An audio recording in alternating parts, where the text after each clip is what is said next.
Mga alamat ng Berberoka. Noong unang panahon sa isang malayong bayan na napapaliputan ng mga lawa at latian, may isang nilalang na tinatawag na Berberoka. Ang Berberoka ay isang halimaw na kilala sa kanyang kakayahang magpanggap bilang isang maganda at kaakit-akit na babae upang maakit ang mga tao, lalo na ang mga mangingisda. Isang araw, isang grupo ng mga mangingisda ang naglakbay patungo sa isang malaking lawa upang manghuli ng isda. Sila'y masaya at nagtatawanan habang sila'y naglalayag sa kanilang bangka. Hindi nila alam na sila'y minamatigan ng Berberoka mula sa ilalim ng tubig.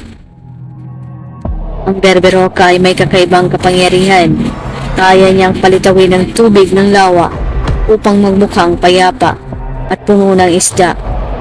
Kapag nakita ng mga mangingisda ang tila saganang isda sa ibabaw ng tubig, sila'y agad-agad na magtatapon ng kanilang lambat.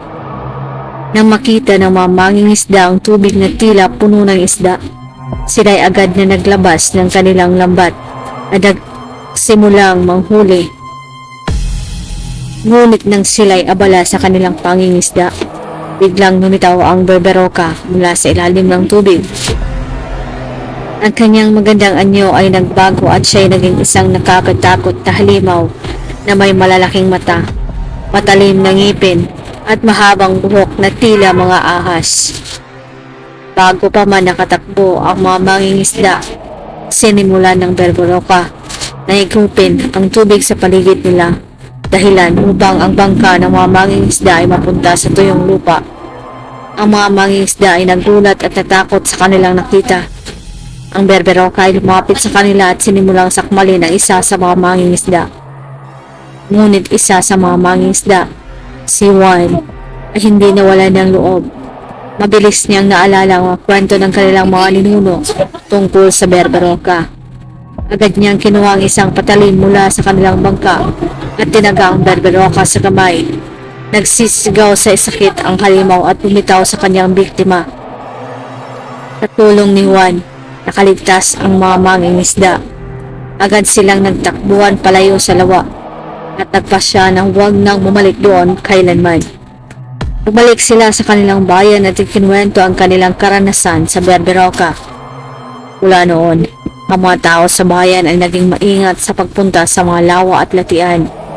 Lagi silang nagdadala ng patalim o anumang sandata bilang proteksyon laban sa Berberoka. Ang alamat ng Berberoka ay nagsilbing babala sa kanila na maging mapagmatsyag at handa sa anumang panganib na maaaring sumalubong sa kanila sa kalikasan.